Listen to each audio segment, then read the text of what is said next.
Hello everyone, Sissi White How to Build and Use Guide. Fashion, Princess and Glory. Level 70 max stats comparison. So first we have Tactician. Everything is better, pretty much. Everything is better than Hermit. There's actually no reason to use Hermit over Tactician. Tactician is Holy and Hermit is Mage. I think the only difference is, the class difference, but I think Holy is overall better in both PvE and PvP. She's very unique though. She's a healer who can equip sorceress and can summon units. She can probably make some very interesting play in both PvE and PvP. Now let's go over her talent. I think that's how you pronounce it, Pluto Crate.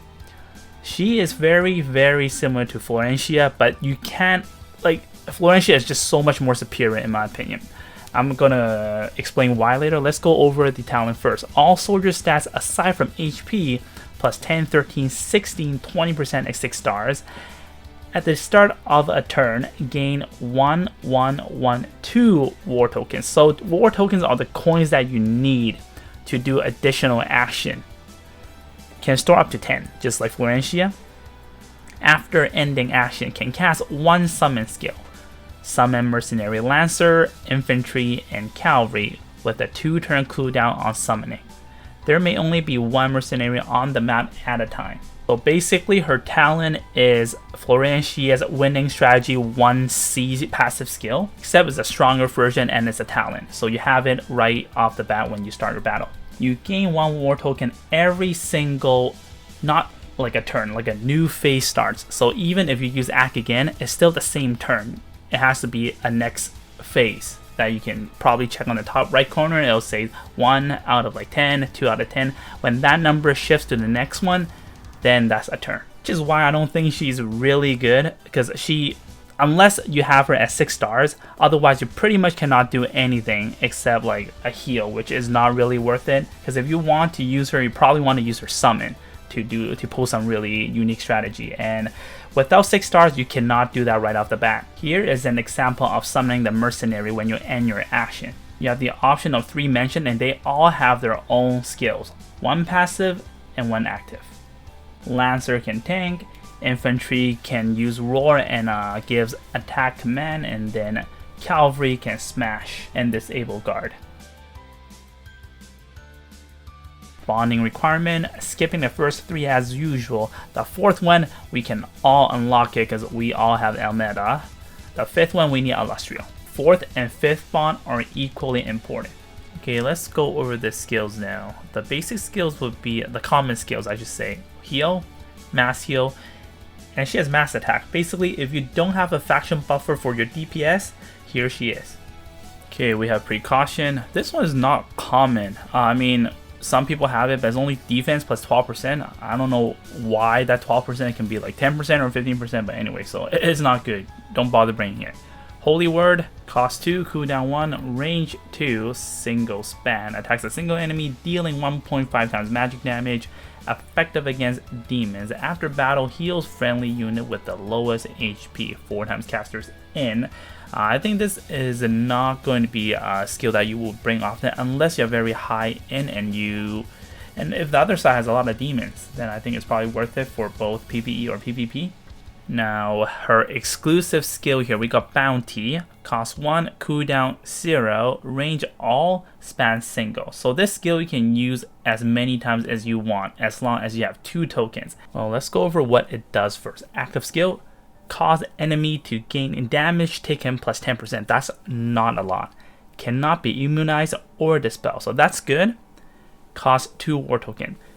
So I have tested it already. This lasts forever until the game is over for both PvE and PvP. So I would say for PvE is really good if you're facing against a boss that you have difficulty defeating. Even though it's only damage taken plus 10%, I think it still adds up. It's damage taken, so it doesn't matter if you're doing physical attack or magic attack. But when it comes to PvP, I think this is a waste of slot. Damage taken plus 10% is just not enough. She has better skills that you want to equip on her when it comes to PvP. Inspire costs 2, cooldown 0, range self, span 3. So when it comes to cooldown nothing, which means it requires tokens. So assist active use, restore 2 times in HP to multiple targets in range. This spell 1 debuff grants movement +1 and immunize against mobility down effect. Last 2 turns for summoned units also grant damage dealt +20% on last 2 turns. Cost 3 war token. So basically, if your Sissi white is not 6 stars, the cooldown of this skill is 3 turns. Inspire costs 2, cooldown 0, range self, span 3. So when it comes to cooldown nothing, which means it requires tokens. So assist active use, restore 2 times in HP to multiple targets in range. This spell 1 debuff grants movement +1 and immunize against mobility down effect.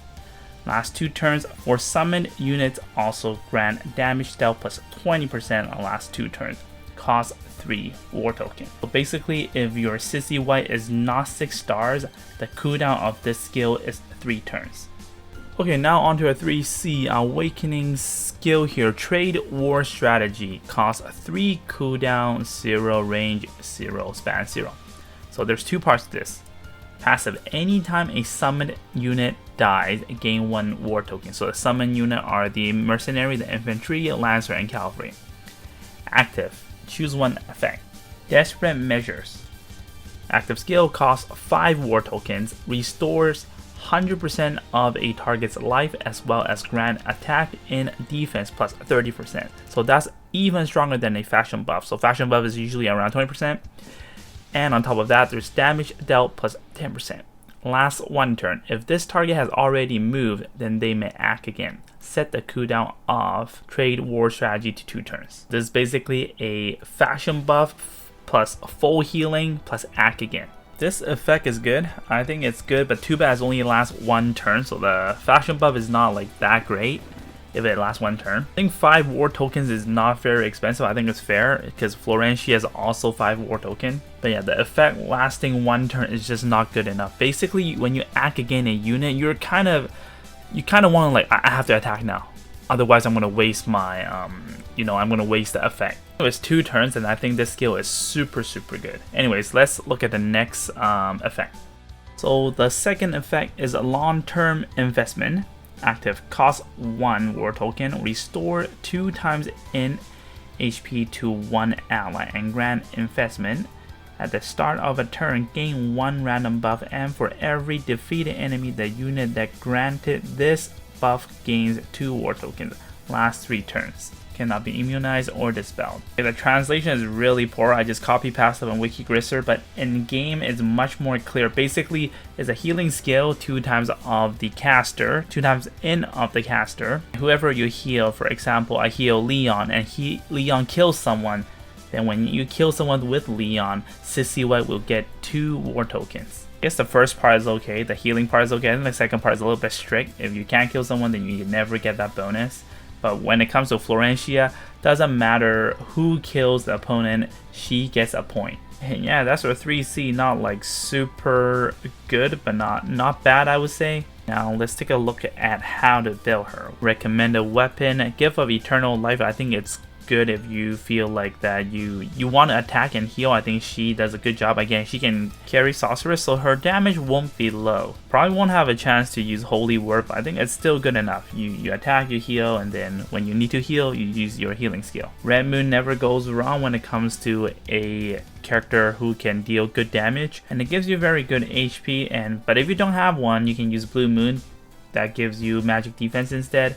Or if you want to use her as a dedicated healer, Goddess Left Hand is the recommended staff for PvP, but if it comes to PvE, I think whichever staff that increases healing effect would do fine. Okay, recommended armor. Honestly, when it comes to PvE, it's whatever. The reason why is because you should have a guard guarding your healer. So now when it comes to PvP, Tenyo for survivability, Death Row also for survivability, but mainly against Assassin, maybe against Ares AoE. But usually if you have Death Robe, you might need to equip like Star Earring to make it extra effective. Or if you want to increase your healing, Twilight Guard. So Twilight Guard plus maybe Gift of Eternal or any healing staffs. Okay, recommended helmet. Honestly, again, PvE, whichever works.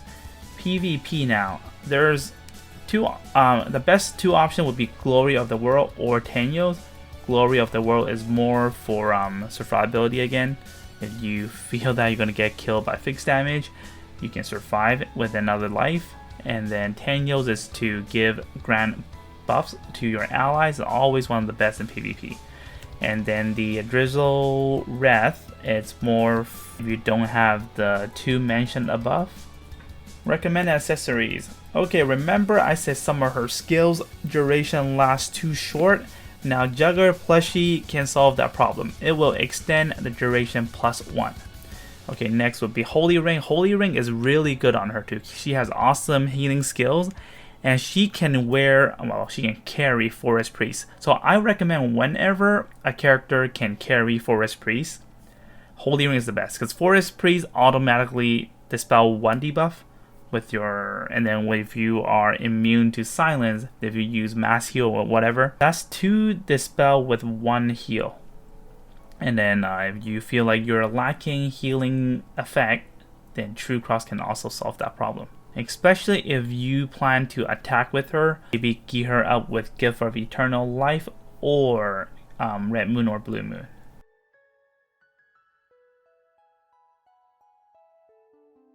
Okay, Enchant Choices, honestly, I don't recommend too many. I think people are thinking about like Full Moon and like all those stuff. It's not that good. I think Tree of Light would be good. Makes her more valuable. She's tankier, and then she can provide defense and magic defense around allies within 2 blocks. Crystal, if you want maximum healing. Enchant stats on Gears and Mastery Stone. You guys can see it from right here. I think always prioritize int first, and then HP, defense and magic defense preference.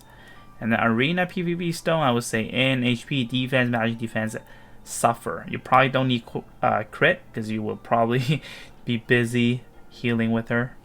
Okay, soldier choices. First up, we have Sorceress. If you want damage, you're dealing against a lot of mages in PvE and PvP, then you go with Sorceress. Shrine Maiden, if you are dealing against a bunch of physical damage dealer, then you go Shrine Maiden.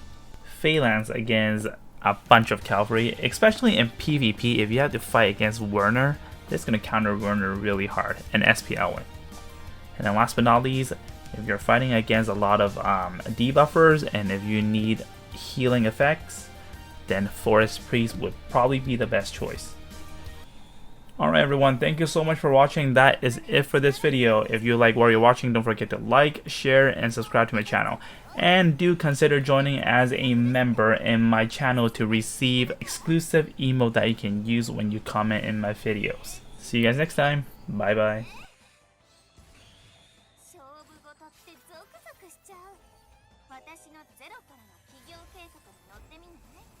またとないチャンスよ。